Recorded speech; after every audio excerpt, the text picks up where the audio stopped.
Uh, we are this afternoon going to look at the soul and the spirit of nature, both good or both those of the light and those of darkness. We have many spirits in nature. We are going to look at some of them so that you may see how they behave and how they do their work. Here, when we come to nature,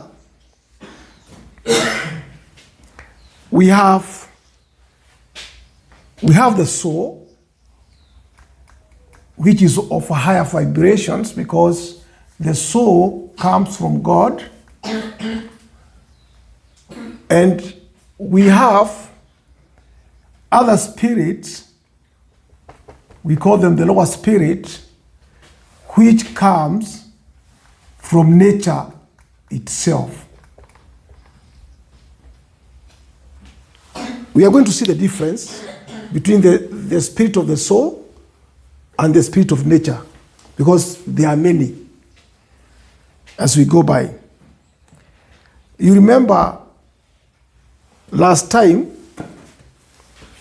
we said that, or I taught you, or we talked about something to do with our soul and our body, and even the separation of the two, how they separate when you are dealing with death.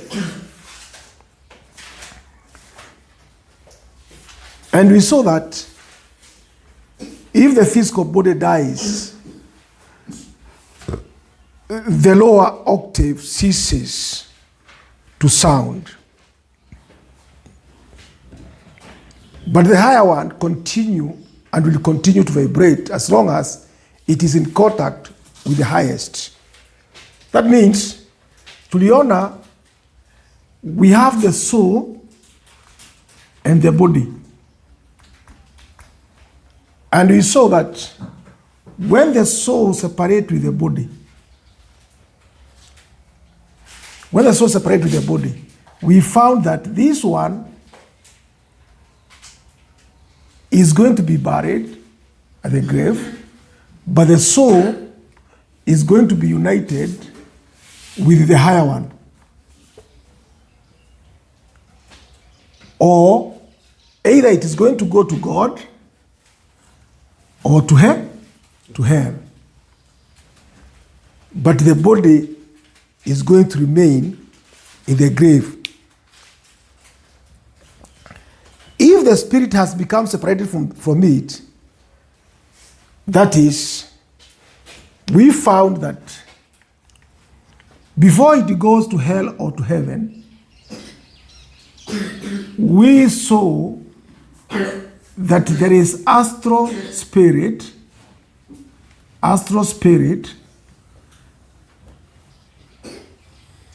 which is another body, which, if this astral spirit is not connected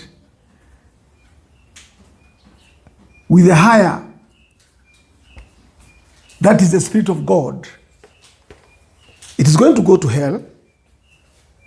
And when it is connected to the Spirit of God, it is going to go to heaven. That one, I remember we talked about it, and I don't need to go to repeat it. So, if man dies,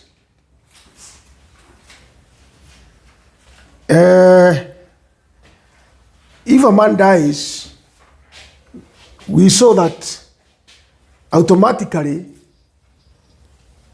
that separation is imminent. That is, the soul and the body are going to separate. And each has its own place. The body is going to go back to the earth. because it was taken from the earth.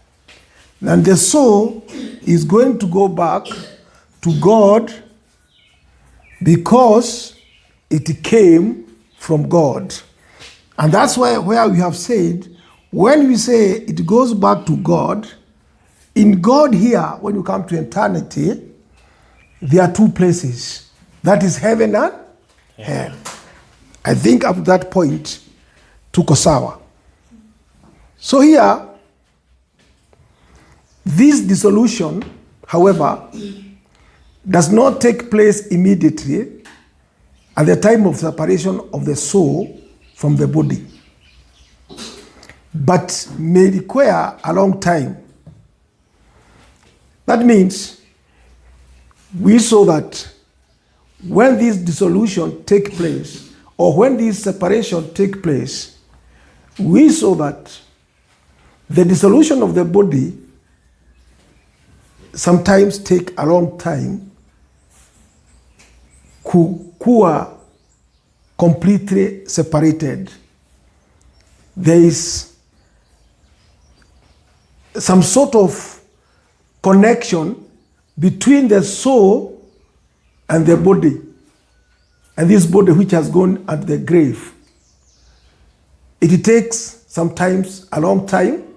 When you come to the soul also, or the astral spirit, we saw also, it takes a long time until the time that this body is going to dissolve completely in accordance with the cyclic time which it was given by the universe or the astral. Now, if a man has been true during his life, his spirit will be true after the man's death. You know, here, when you die or when you are alive, you have your soul and your body.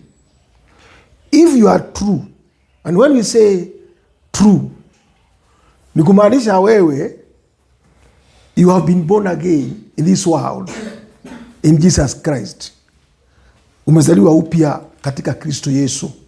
That means your spirit will be true after man's death. Because here we have the soul, that one you must know. And we have the spirit of the soul. The spirit of the soul. If this spirit of your soul is true, then even after death, your spirit will be true. Nikumaanisha, you will remain with who? With God. But if the spirit of your soul was not true, that means you are not regenerated when you are separating, when you die, when you are dying, then your spirit is not true one, is a wicked one. Then it will not go to God. It will go unto hell. Hapo tuelewane. Sasawa? Okay. There are two deaths or two separation. There are two deaths or two separations. The separation of the spirit and soul from the body. Nasikia? The separation of the spirit and soul from the body, and the separation of the spirit from the soul. Or separation, here, let us see what it means. The separation of the spirit and the soul from the body. Because that is the first separation. Sijui kama tunaelewana? Because you have the soul and the body. Kwa hivyo, there is separation of the soul and the body. Sasawa? And there is separation of the soul and the spirit. The separation of the soul and the spirit. Ni kumaanisha hata wakati mtu amekufa, the separation umefanya the soul and the body. There is another separation of the soul and the spirit. So here, if a person dies natural death,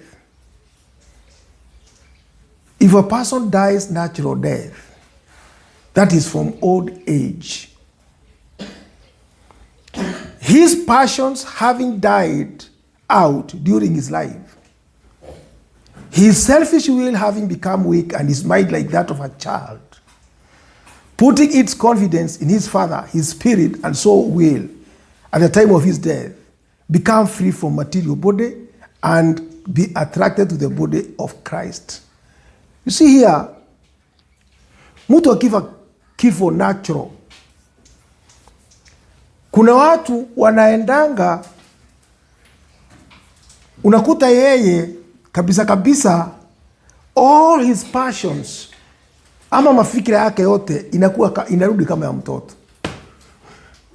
Ushaikuona hivyo? Huyu mtu unakuta kabisa, wengine nilikuja kushangaa, kuna watu kabisa who will go to heaven ambaye people have never expected. Watu wangefikiria ati huyo mtu utakuja kumkuta mbinguni, kwa sababu sometime kuna wale watu hata kusoma neno ya Kristo Yesu, hata kujua hawakuweza kujua. But nature can help somebody to attain unto Christianity, ama to enter into heaven. Nature itakusaidia namna gani? Wewe haujai kusikia neno, na hata kama umelisikia, hata kulisoma huwezi kulisoma. Labda wewe ni mwana wa Mungu, lakini hata hii ukweli kuishikanisha vile inaenda your age inakuwa ni ngumu sana. Sasa hapo ndio unakuta nature will allow you to go to a point where utazeeka mpaka uwe kama mtoto mdogo. Naelewana pale? In that tamaa zako zote za mwili zitafanya nini? Unakuta you have become as if wewe you are nothing. Hakuna kitu ambaye kabisa katika hii mwili unafanya nini? Uko na tamaa naye tena. Nature imekufanya unazeeka kabisa mpaka unakuta kabisa you have no power anymore. Meaning, wakati mwili umeenda kabisa, umeisha nguvu, mpaka mafikira yako yote imekuwa kama ya mtoto. Kama wewe ulikuwa mwana wa Mungu, you will go back, you will go to Christ. Utaenda kwa Kristo. Ni kwa sababu nature imekusaidia to suppress all your passions zile ulikuwa nazo. Your passions. Sasa unakuwa mpaka wewe ni mtoto, umekuwa kama yani mtoto mdogo. Hata hakuna kitu kabisa unatamani. Hauna anything. You are there. Hata huo mwili yako kabisa ni kama haiko. Kwa yani uko na mwili na ni kama hata hauna mwili. Ni kwa sababu nature has allowed you to go to the lowest point. Mpaka umekuwa like a small child. You cannot help yourself. But now hapo, I don't know about other people maybe nini, lakini kuna mahali nasema that huyo mtu he is being prepared by nature. Akifa akiondoka katika mwili, unakuta anajoin with Christ. See now. So this is the fate of those who die a natural death. They die a natural death in God. Yani ni watoto wa Mungu. wao wanasaidiwa na nature, na wanaweza kaa miaka mingi sana hii duniani kusaidiwa ku defeat kuua huu mwili. Ni kwa sababu huu mtu mwili hata mambo ya nini, hii mambo ya mortification yeye hakuweza kuyapata vile inatakikana, lakini hawa ni wale watu wanakufa natural death in God. But the condition of those who die prematurely without being regenerated either by their own hand or in consequence of some accident differ greatly. Tuliona wale wanakufa because of maybe accident, the premature death, kugojeka. Unajua hata mtu akifa kwa sababu ya magonjwa saa zingine, those are premature deaths. Some diseases zinakupeleka haraka, unakuta you come out of this world. That one we don't call natural death. Because natural death, na najua kabisa ukienda katika huko mashambani, utakuja kuona kuna mtu anazeeka kabisa na haumwi. Mshawahi kuona watu kama hao? Haumwi. Wacha hiyo mambo ya kusema hata hiyo arthritis ama whatever, hata hii mambo mnasema sijui nini. Anaenda kabisa, unaona hata hii mgongo inaweza kujikuja kabisa. Anajikuja kabisa mpaka anaendaka mpaka unashindwa huyu. Na kabisa hakuna pali inafanya nini? Inamuuma. Huyu mtu ndio anaitwa tunasema anakufa natural death. Manaka ile kitu atafanya ni the body itself ndio itaenda ifike mwisho ikatae kazi. Yani kusema the body has gone up to its last point. Yani hakuna kitu imefanya nini? Hakuna kitu alikuwa amebakisha. Nature itself imempeleka mpaka the last point. That one is the one we call natural death. But premature death ndizo nyingi. Because premature death uletwa na maugonjwa hapa katikati. Liver on accident. Many people die because of diseases hapa na pale. So hawa watu, although their soul have come forcibly separated from their bodies, the spirit does not therefore necessarily leave the soul, but may remain with it until another separation take place. And I want to hear hapo musikie. Because hapa tumeona kuna two separation. Kuna the separation of the soul and the body. And there is also separation of the soul and the spirit. Sasa ni kumaanisha when the separation of the soul and the body imefanyika, bado kuna hii the soul and the spirit. Meaning sasa hapa wewe umekufa prematurely and you are a child of God. Sasa hapa kuna kitu ambaye haijafanyika. There is also this separation of the soul and the spirit. Because you have the soul, and that one also has to take place. So, kwa hivyo ni kumaanisha the soul and the spirit will remain together mpaka pawe na another separation. Ndio sasa tunataka tuangalie tuone namna gani. So they remain in such a cases human being like any other, only with this difference that they do not possess a physical body.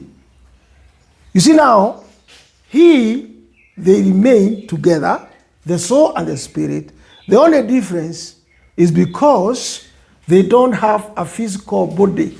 Physical body ni kusema huyu mtu aliseparate kitabu na nini? Na mwili. Na mwili akawacha wapi?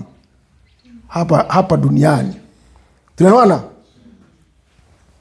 So And they remain in such a state until the time arrives when, according to the law of nature and their own predestination, their physical death should have taken place. Kwa hivyo ni kumaanisha this physical death ama hii maturity, huyu mtu ambaye anakufa natural death, tumeona anaenda mpaka mwili inakosa kabisa, inafanya nini? Inaisha. Unakuta sasa yeye amerudi mpaka unakuta huu mwili yake kabisa hakuna kitu sasa. It is as if it is nothing. That is a natural death. Na hii natural death naye ni kumaanisha naye huyu ambaye amekufa prematurely, anatakiwa sasa, there is another separation ambayo itafanyika, ambaye ni huyu akimaliza, wacha nirudi nyuma kidogo. Huyu akienda the natural death, wakati ana separate hivi, the spirit of his soul ina combine with Christ immediately. Hakuna kitu, there's no another stage. Tunaelewana pale? Lakini huyu ambaye amekufa prematurely, hii another separation ambaye ni the soul and the spirit, and this spirit ujue sasa inaungana na Christ. Sasa hii haita separate immediately. It will take time mpaka the cyclic time, amba the time appointed. Kama ungeenda the normal time, tunaona pale, kama yule ambaye ameenda the normal time ifike, ndio sasa hii separation ifanywe, ndio uende wapi? Uende katika Kristo. So unakuta watu wakifa wanauliza watu wanaendaga wapi? Mtu anaenda wapi? Does he go immediately to Christ? No. Yes, kama wewe ni mwana wa Mungu, eventually the separation of your spirit and your soul, you'll go to Christ. But if you are not, when that separation will be done, it will go on the other side. Hapo tujue. So, at that time, the separation of the higher and lower principle take place. Hiyo tumeiona. Most of the philosophers says that the majority of souls depart from their terrestrial forms ni hii mwili yetu, without the body of Christ's divine love. Without the body of Christ's divine life. But being connected there with only by a small thread, such souls, having but little spirituality, will not exist in such glorious bliss as those whose spirituality has been unfolded upon the earth and who loved God above all. You see now, kuna wale wanakuwa ni watoto wa Mungu, lakini their connection with Christ is just a connection of a thread. Ni kusema hawa huwezi kuwalinganisha na wale watu tena wamekaa hapa duniani ambaye kabisa wamesimama katika ukweli na kabisa they have mortified themselves up to the point that wamekataana na mwili. Ni kwa sababu hata huyu tumeona huyu anakufa natural death, ile kitu imemsaidia ni kwa sababu ya mwili imezeeka mpaka amekuta nikana kwamba yeye haoni mwili yake. Lakini kuna yule ambaye bado ako na nguvu, lakini na yeye anasimama katika ukweli, anakataana na mwili mpaka ana attain the state ya huyu, that is the state of Christ, akiwa bado ako na nini? Ako na nguvu. Hawa watu ni watu tofauti sana wakati wanawacha katika mwili, although wote watarithi ufalme wa Mungu. Hapo staki mconfuse. Si ati nasema ama tunasema ati kuna wale ambaye hapana. Hapa tunataka kuangalia the stages of the soul, of the spirit of the soul when we separate with the body. So tumeona wakati inakuwa separated, this soul and the spirit sinaweza kaa, they can remain in such a cases human being like any other, only with this difference that they do not possess a physical body, and they remain in such a state until the times arrive when, according to the law of nature and of their predestination, their physical death should have taken place. Hiyo nimewambia. At that time, the separation of the higher and lower principle take place. Up to that time, they possess their astral body, their astral bodies. Such bodies are invisible to us. Up that time, wakati hii separation ijafanywa, ndio tunasema this is what we call the astral bodies. Na these astral bodies sisi hatuwezi kuziona na macho yetu, hatuwezi kuona na macho yetu, kwa sababu ni their spirit invisible to our own eyes. We cannot see them. And ni kwa sababu hatuwezi kuziona, hata kana kwamba sisi hatuwezi kuziona these astral bodies in the atmosphere, they are still in full possession of their earthly desires and passions. Kama hii separation ya astral body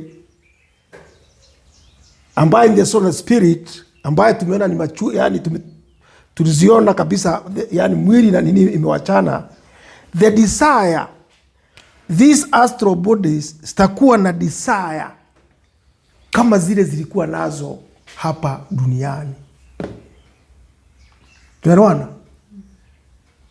We don't see them, but their desire ni kama vile tu hapa duniani walikuwa nazo.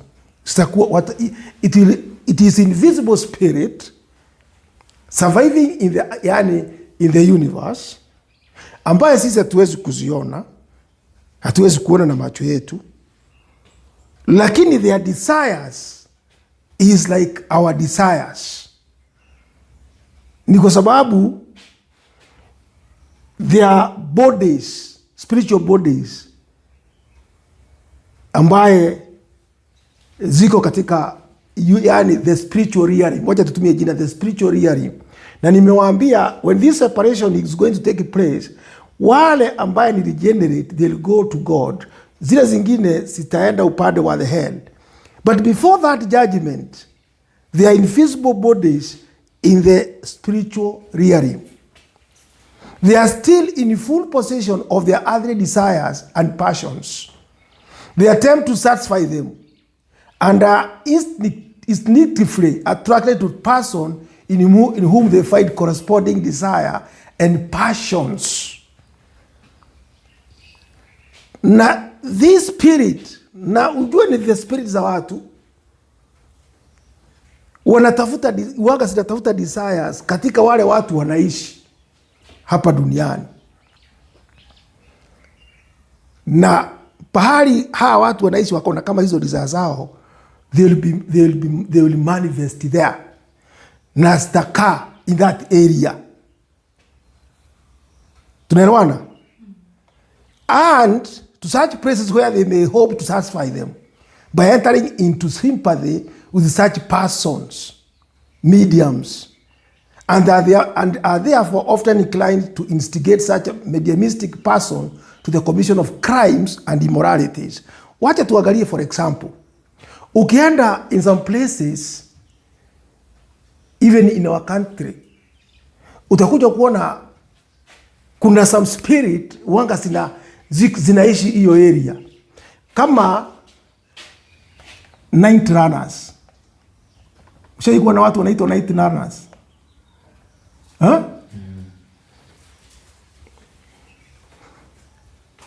Night runners, utakuja kuona it is a spirit wanga inaingia mtu huyu ambaye anakimbia usiku. Na hii spirit hawezi kujitoa, na wakati imemuingia lazima afanye hivyo. That is his happiness. So where do this spirit come from? That means in that area utakuja kuona there has been watu wengi sana walikuwa wanafanya hiyo sports hiyo ya night running. Kwa hivyo ni kumaanisha wakati hao wamekufa, their astral bodies bado zinafanya nini? Zinatembea.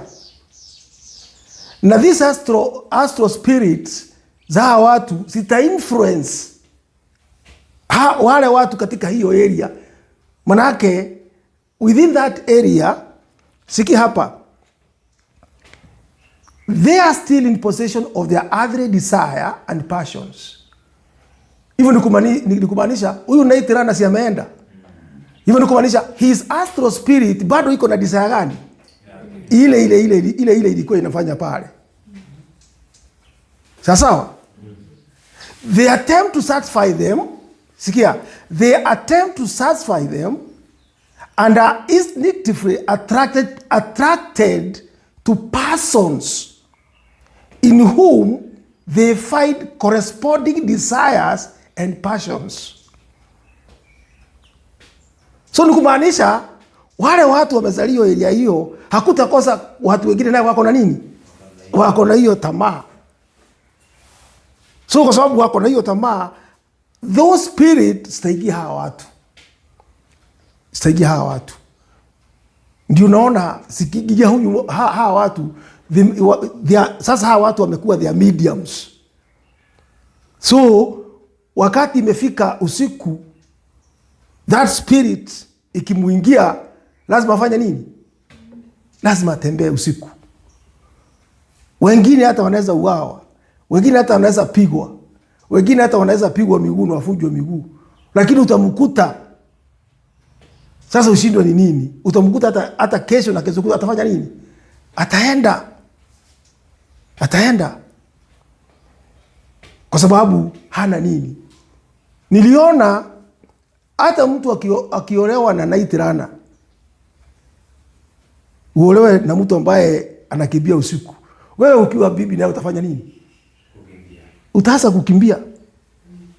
Atakuinfluence na utakimbia. Na si tutakataa. Kwa nini? Ni kwa sababu wakati those spirits zitakuja hata wewe bibi zitafanya nini? Zitakuingia na utaanza hata wewe kukimbia. Na unasema ni bwana yako sijui nini. So those are the things ambaye watu hawaelewi vile uaga zinafanya kazi. And to such places where they may hope to satisfy them by entering into sympathy with such person. Wanaenda into sympathy with that person. Because that spirit inajua nikiingia kwa hawa watu, kwa hii nyumba, hii ukoo hii, I'm going to have sympathy. Sitafukuzwa. So, neither can they avoid doing so. Hawezi kataa kufanya hivyo. Why? By losing their physical body, they have lost all the necessary amount of energy and willpower to exercise self-control and to employ their reasoning faculties. This spirit, hakuna njia ingine zinaweza furahia. And they cannot, na lazima sifanye hivyo. Kwa sababu gani? Kwa sababu zimepoteza nini? Zimepoteza mwili. Huyo mtu amekufa. Na huyo mwili amepoteza huyo mwili. Sasa akienda katika the spiritual realm, that spirit must do what it was doing. Na it cannot avoid it. Sasa lazima itafute njia. And that's why wakati that spirit imepata medium, anaitirana, yule ambaye kabisa ako na hiyo interest, itamuingia mpaka hatakimbia. Atakimbia. Not night runner peke yake, ni mambo mengi sana. Na sasa hapo ndio unaona hata uchawi. Unakuta watu wanasema wanawachiana nini? Uchawi. Ni kwa sababu huyu ambaye amekufa, the astral spirit yake, that thing that ilikuwa inafanya, lazima ifanye nini? Iendelee. Sasa itaendelea namna gani? Na haina nini? Haina hema ambayo itatumia. Sasa hapo ndio unakuta uchawi unawachianwa. Na huyu mtu amewachia uchawi, anajaribu kuikataa, anafanya nini? Anashindwa. Anajaribu kuikataa, anashindwa. Ni kwa sababu there is a power outside himself ambayo inamkujia mpaka anaona sasa lazima afanye nini? Lazima aendelee. Lazima afanye. Because he is the right medium. Na those astral spirit ambaye ziko na hiyo that of that kind, wewe ndio the right medium. Na kabisa wewe uko na weaker point. Manake labda umezaliwa katika hiyo nyumba. Sasa utafanya nini? Sita manifest na utajikuta unafanya. Because that is their happiness. Sijui kama tunasikia. Because that is their happiness and that is their will, na ndio zitafurahia. Wewe nawe kwa sababu umekubali utafanya hivyo, yani zilikuwa zinafanya.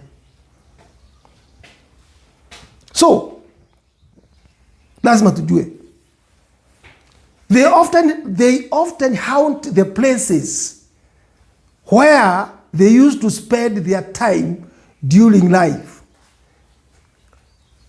They haunt the place where they used to, yani pahali watu wanafurahia.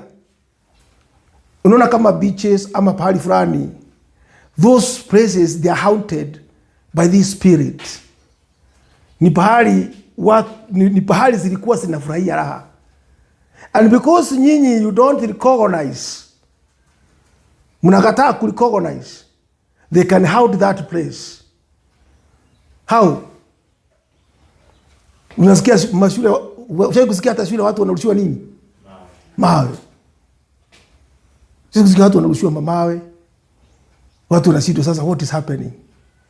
There are all these things, yani there are different kind of this spirit ambayo huwa zinafanya kazi.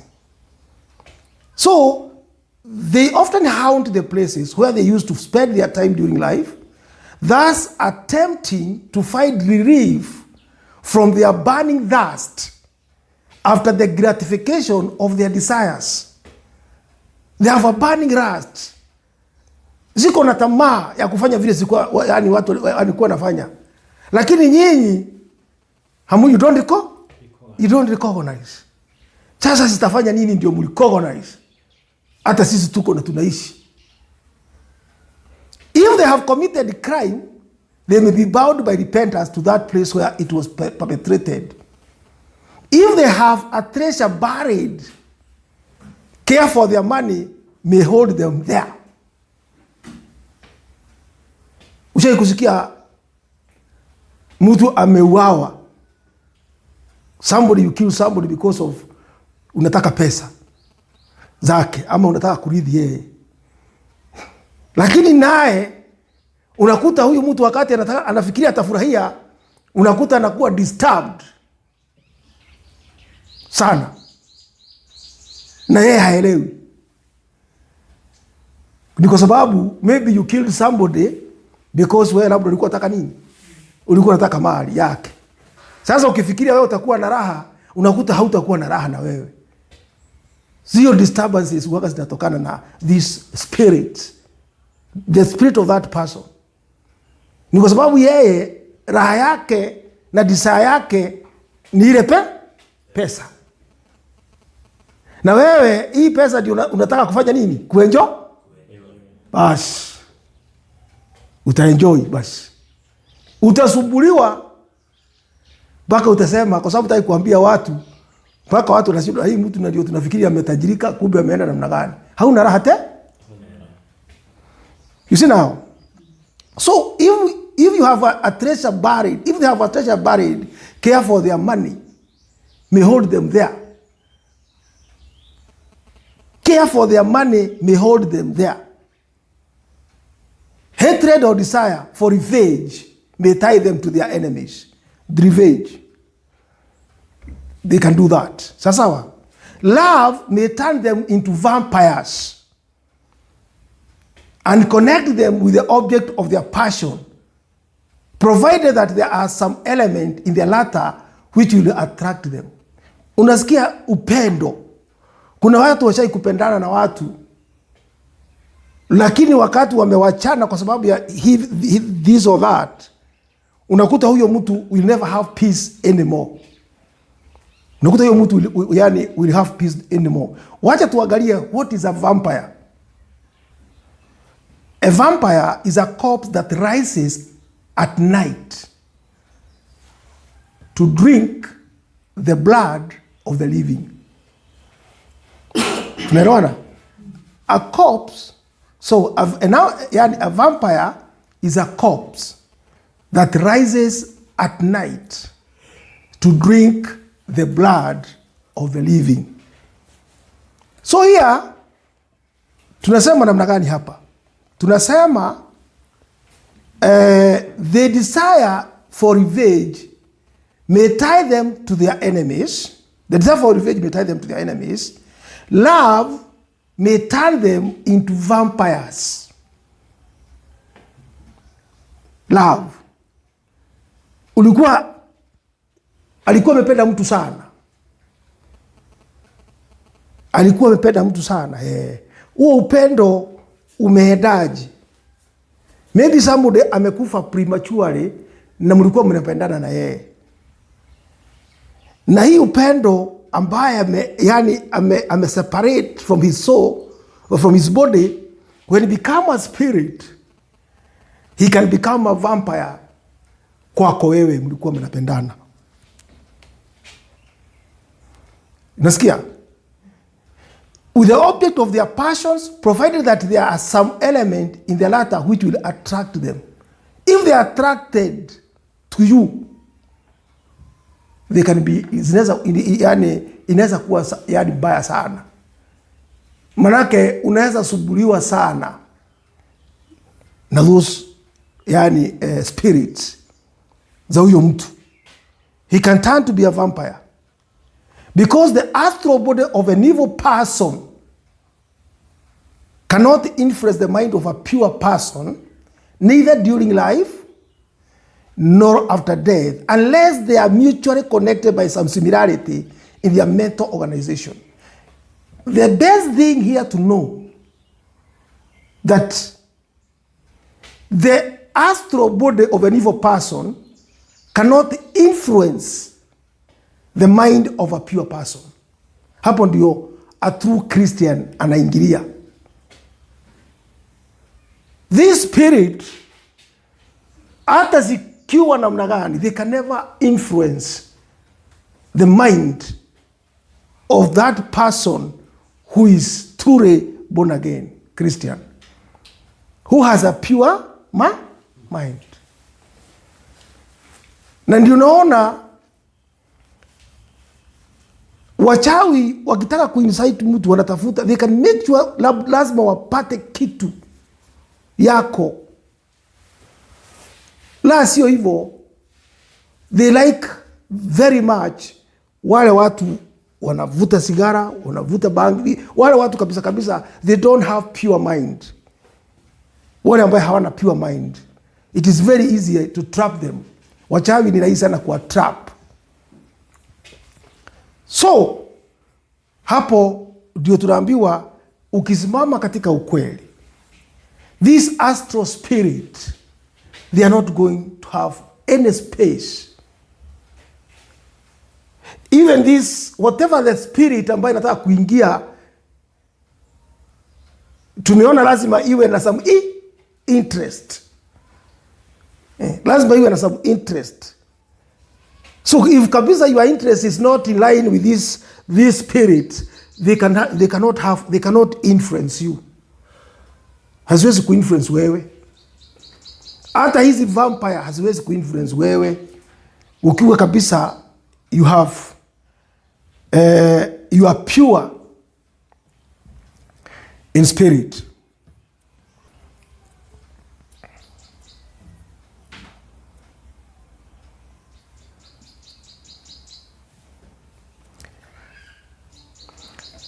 Under certain circumstances, such human entities may become visible or manifest their presence in some manner.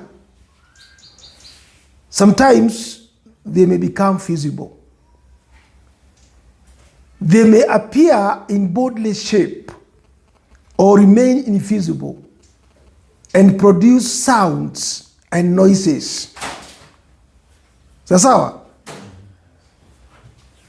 In fact, I was studying some things about these night runners. There are some ambayo physically you can, yani wale ambayo wanatembea wenyewe na wanaenda wanagonga nyumba ya mtu, wanagonga kama wanafanya vitu ndio ustuke. Hajao wanataka usituke tu, hiyo ndio furaha yao.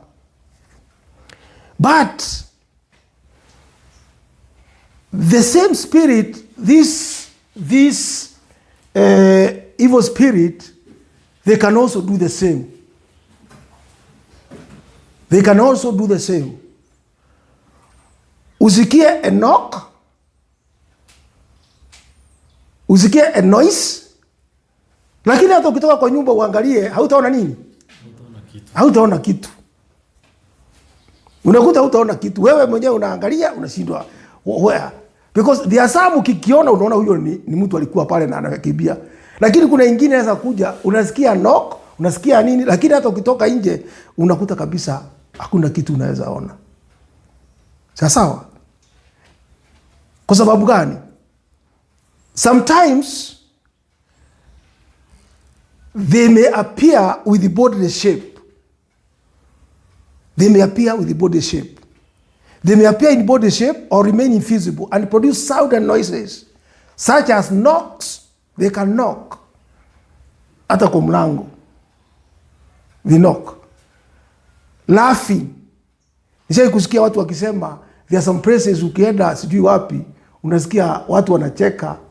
Ni pande za Mombasa. Unasikia watu wakicheka lakini ufanye nini? Huwaoni. Sasa watu wanashindwa, hawa watu wanacheka ni watu gani? People know them. Watu wame experience some of these things. Unakuta wengine yani they are whistling. Lakini hiyo whistling ukijaribu kushindwa unashindwa hii whistling nani wana whistle? Sometimes people hawajui sneezing. Unasikia watu wana sneeze. Groaning lakini hauoni. Walking. There is a time unaweza kuta usikie kama kuna mtu anatembea wapi? Kwa nyumba. People have experience. Anasema mimi nimesikia kama nimesikia mtu akitembea. Lakini nikiwasha taa, hakuna mtu. You feel there is yani kuna kitu una feel kabisa there is somebody. Lakini ukinini hauoni. Those are these spirits ambaye zina haunt, zinajaribu kuhaunt kwako. Sometimes throwing stones. Watu wamelia sana ati watu wanatupiwa nini? Mawe. Tumeona wanatupa mawe wajui watu mawe inatoka wapi. That has happened. There are these astral spirits. Just na throw those stone and moving articles of furniture. Kuna watu wame explain. Unajua saa zingine watu wakisema mambo ingine, watu wanaonanga hii mtu ni mlevi huyu. Unakaa kwako, unasikia kiti imefanya nini? imesukumwa, ama meza imesukumwa. Lakini sasa unashindwa sasa, hii mtu anasukuma meza ni nani? People have experienced those things na wajui ni nini, and nobody can complain ama yani can tell, but they are all these these bodies ambaye they are dwelling in the atmosphere. Sawa? Why do they do this? Kwa nini hii mambo yote? They are looking for opportunity how to communicate with them. Wao wanatafuta opportunity ya kufanya nini? Ya kuongea. Ni kwa sababu yule ambaye ni mchawi, yeye amejua hiyo ndio opportunity. Sasa yeye kabisa waga, these spirits zinatafuta opportunity how they can communicate with you, and because they don't have civil yani physical body ama physical body, sasa hapo ndio zinatumia njia zote vile zinaweza kukualert zionekana kwamba you have interest with who, with them. Lakini wewe ukisikia unaambia unasema mna gani? Shidwa shetani, si ndio? Doka. Tumesema we are going to study to see the soul and the spirit of nature. Sawa. Lakini katika atmosphere tumeona all these spirit ambaye zinafanya hivyo, they are the spirit which comes from man himself. Yeye binadamu, yeye mwenyewe. Kwa sababu they are the spirit of those people who have separated from where? From their body. Kwa hivyo they form that astral spirit which directly are the product of man before this spirit dissolve completely. Because there are many, they dissolve. That is, they do the separation of the soul and the spirit. When they does that, then they dissolve. But before that, they do a lot of things for us, to us, in this world. There are classes, other classes of spirits, ambaye they don't come from man directly, because nature itself can produce its own spirit. Nature itself can produce its own spirit. These spirits, they are called phantasmata, and they are ghost-like beings. But they have reasoning capacity similar to those of men. But they are not from men. Na hapa tunataka msikie. They are produced by nature itself. In fact, some things ukisoma hata unashangaa. Nikuja kuona ukisoma katika Greek mythology, utakuja kuona some of these things unaambiwa they are names ambayo tutakuja kuziangalia kwa undani kidogo wakati tutajua ni wanawake ambayo wanazaliwa from the ocean, na it has happened, na hata wanafika pahali mpaka wanawana na human being. But I don't want to go to that direction at this time. So these things, they seek to attach themselves to those, they have reasoning capacity similar to those of man. They seek to attach themselves to men, especially to such as have very little power of self-control, and over whom they may gain power. Nasikia? They are spirits ambaye they are produced by nature. na they come like a ghost.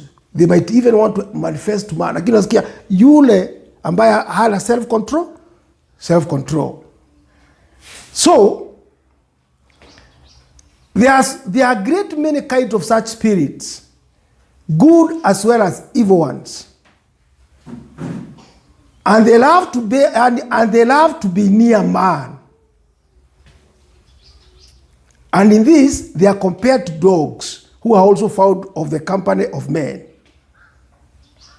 But man cannot profit, but man can profit nothing from their company. They are empty shadows and are only an encumbrance to him. Nasikia?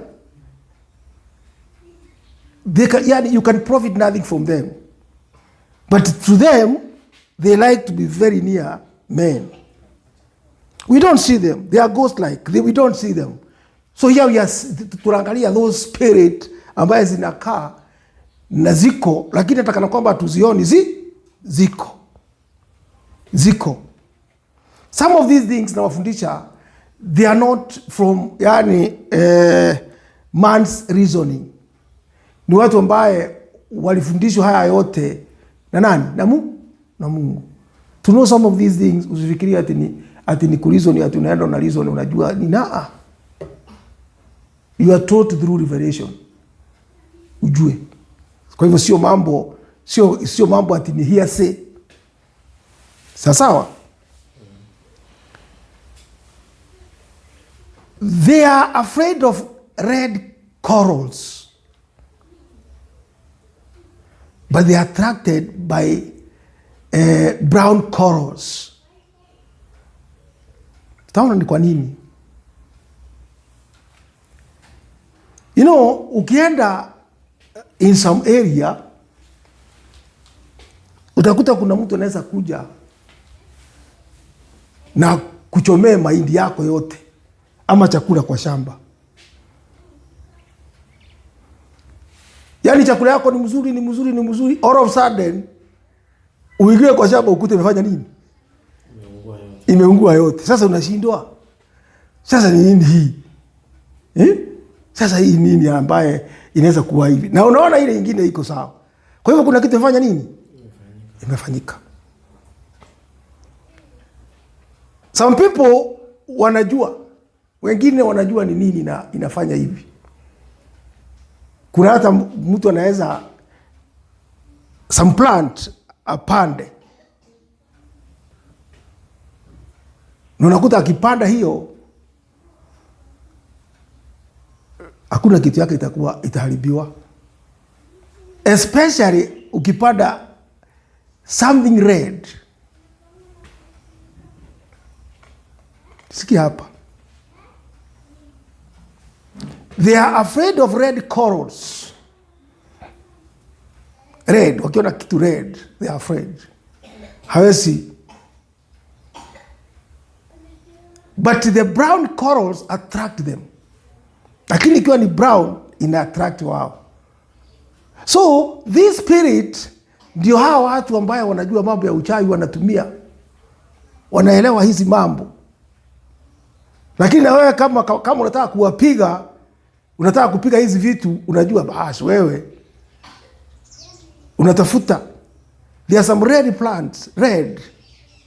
Ukiweka pale, hakuna kitu inaweza kufanya nini. So they attract these spirits, ndio wanakuja kudestroy. Lakini wewe sasa kwa sababu hauelewi, wewe unaanza tu kulia mpaka lini? Na kuna wale wafanya nini? Kuna wale watu wamerefu katika padi ya nini? Ya giza. Because wamejua, but they use these things to destroy. They don't use them for. Na ndio unaona sasa hapa tunasema some of these spirits they don't benefit us. Kwa sababu mimi nikitaka the only thing lazima nizitumie kama kudestroy wale watu wako karibu na wewe. Some people believe that such spirit can be driven away with holy water and by the burning of incense. But you can never get holy water in this world. Where can you get the holy water? Ungeambiwa saa hizi utafute holy water, utaipata wapi? Kwa sababu hakuna nini. Lakini wale wanajua, wanatumia those occult power. We call them occultism. Those occult power ndio wanatumia to help themselves. Kwa sababu kuna watu wanajua sana. They know kuna vitu wanaban. Na akibani hizo vitu, they can even attract those spirit. Manake wanajua ikisikia hiyo harufu itafanya nini? Itakuja. Kwa hivyo wao wanatumia hizo njia. Na the same people ndio wanajua ukitaka kufukuza hizi vitu unaweza kutumia njia gani. Tunaelewana? Na ndio hata wamesoma wanajua hizo plant. Ukipanda hii hapa, hiyo those things wewe kabisa kabisa umefaulu. Kwa sababu unajua vile unaweza fanya. But the true and effective power against all evil spirit is your will. Your will. Sasa hapa hii mambo yote mchawi atafanya. Hii mambo yote unajua nikichoma hii inaweza enda. Nikichoma hii inaweza enda. So kwa sababu wewe naye huna time ya kulani haya mambo yote, because why? Kwa nini watu wafundishwi haya mambo? Ni kwa sababu wengine ukiwafundisha wanaenda kupractice. That's why it was taught some time back in the church. Lakini sasa ikawa kuna wale wakisikia sasa wamepata opportunity ya kufanya nini? Ya kwenda kupractice kwa wenzao. So ikawa sasa ikasemekana no anybody ambaye anafundisha mambo mengine ya ndani namna hii, ikawa every that person is a sorcerer. Yeye ni mchawi. So hiyo mambo kwa kanisa ndio unaona watu wanasema whatever. Lakini hata wakati walitoka wengi, they practice those things. Wale wanajua, but not for the goodness. Sasa unaona maukweli mingi sana watu wamefichwa. So the true and effective power against all evil is the power of the will. Na ndio unaona wale wengi, knowing or without knowing, wale wamesimama katika Ukristo na wanasema sisi mambo ya uchawi hatufanyi nini? Hatuamini. The will power, hiyo kitu ina keep those spirit very far from you. That is the will. Unakuta wale wanasimama, unakuta kabisa hata wachawi wakijaribu wanashindwa.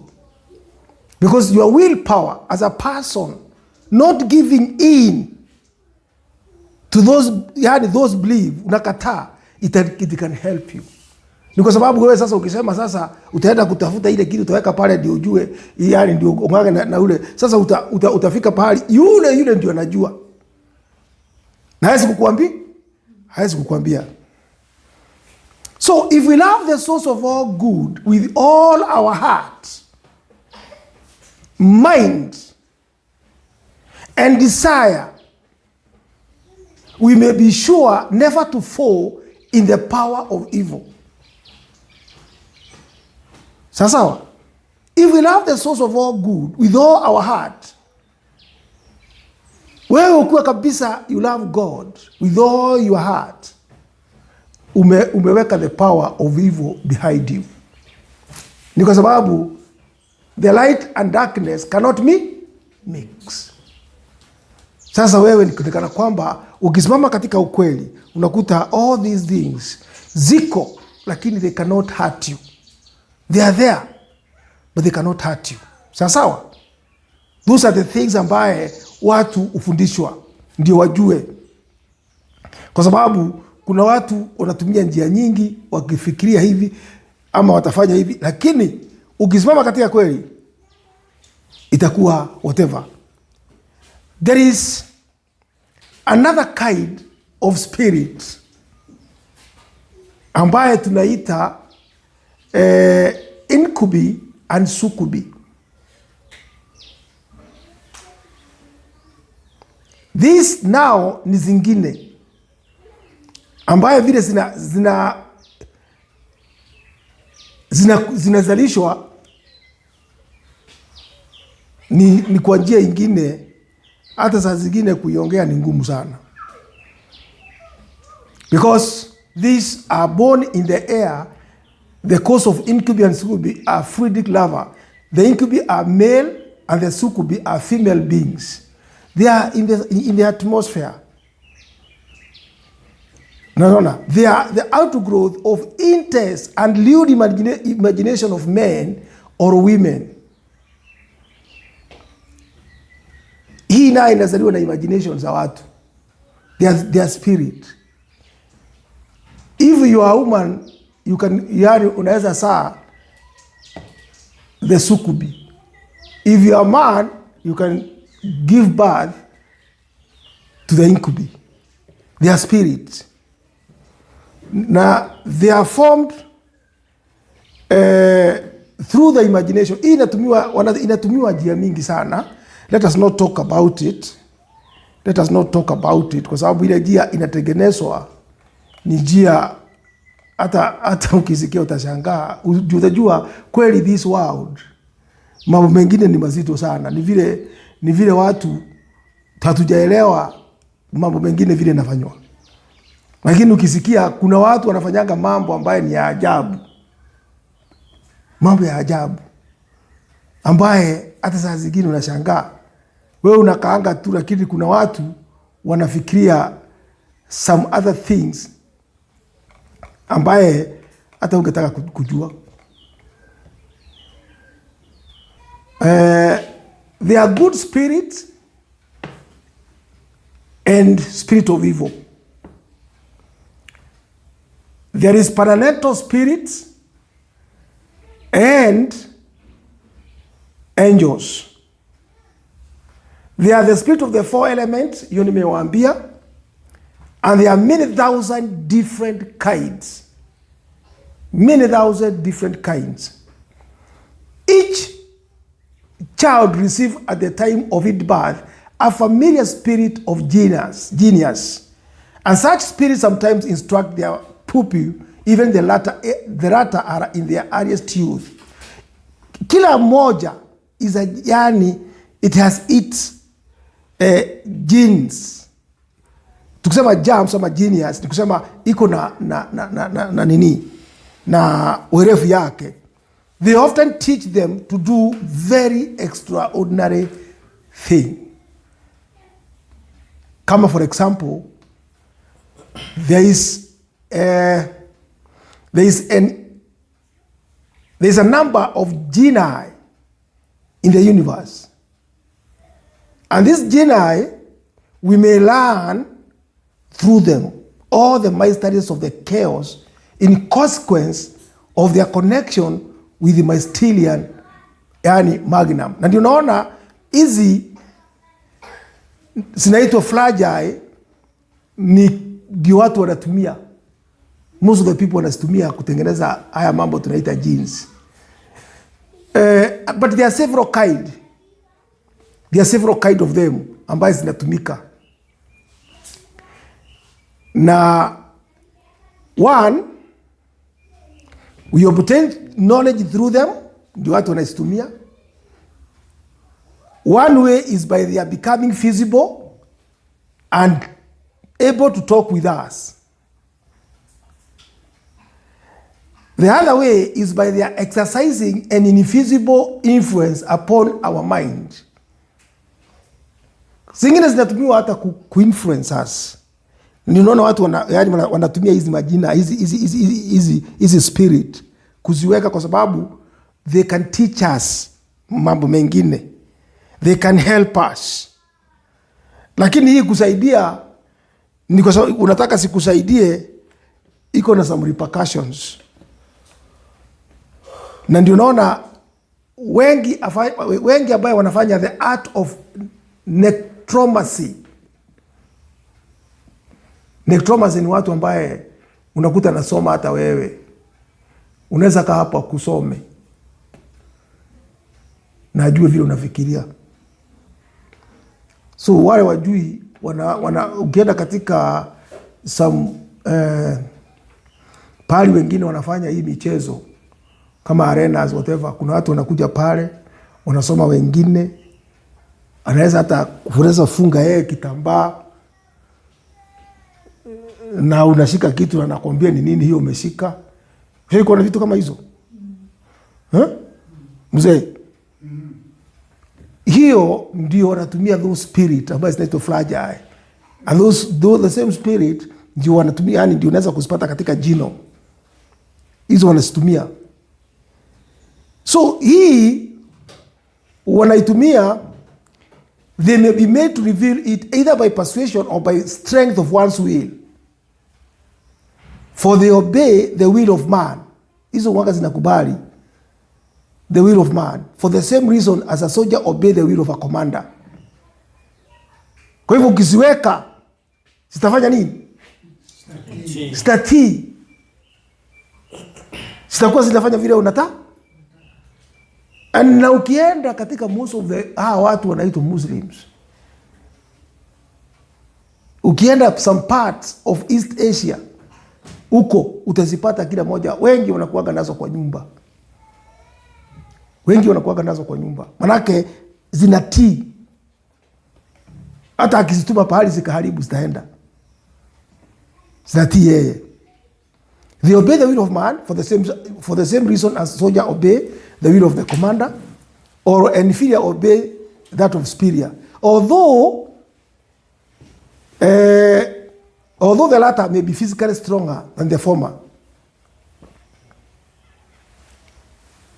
So they can be made to be seen.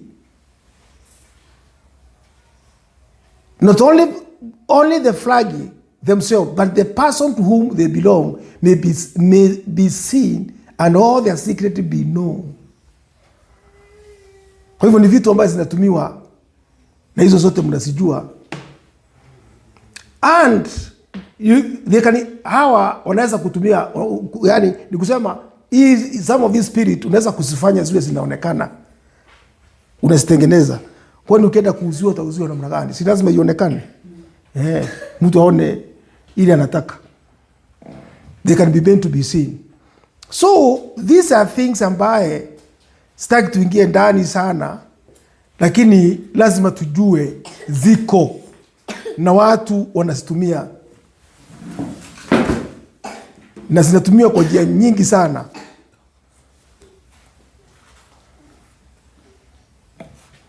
Sawa.